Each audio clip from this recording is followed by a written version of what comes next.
Hi guys, Quasar here. Gonna show you my Moze build. Can I get out? Thank you. This is Moze focused on max DPS at the sacrifice of, well, survivability, even though I have almost 40k shield, which I honestly think is plenty. I mean, I did 1 health and that was fine.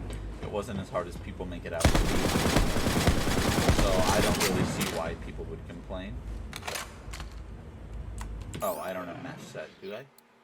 Oh no, this is my this is my double shot one. Here we go.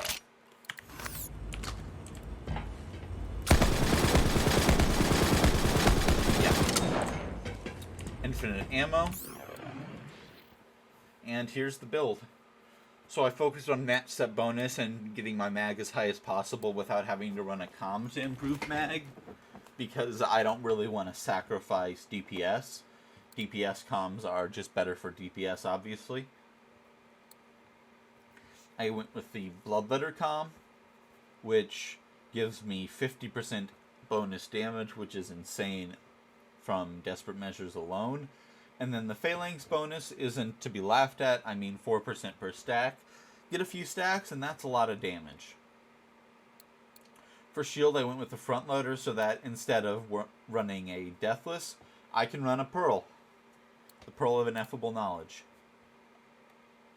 This gets me a lot more stacking DPS, but then I don't get the extra shield capacity from the Deathless. Though what I do end up with is still 1 health because of that shielding combination with Thin Red Line. Both of them take 60% of your health away, and if you have below 0 health, it just defaults to 1. I still get pretty good shield capacity, all things considered.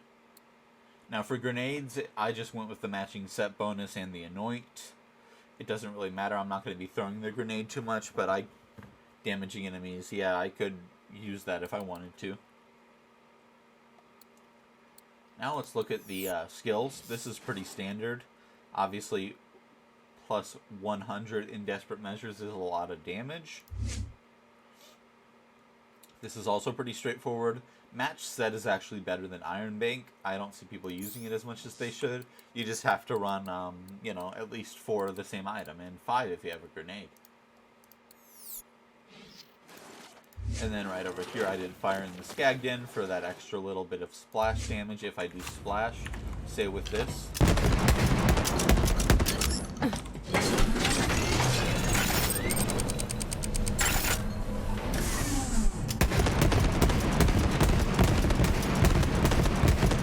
Yeah, it gets reasonable damage. I'm not saying insane, but it does one-shot most enemies, so I wouldn't run it too much.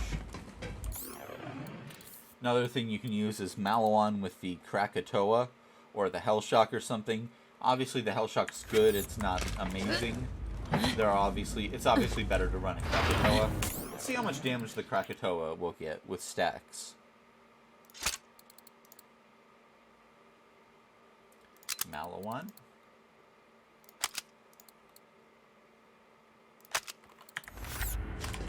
They're just random weapons with anoints to fill in space. Obviously, if you cared, you could have something else.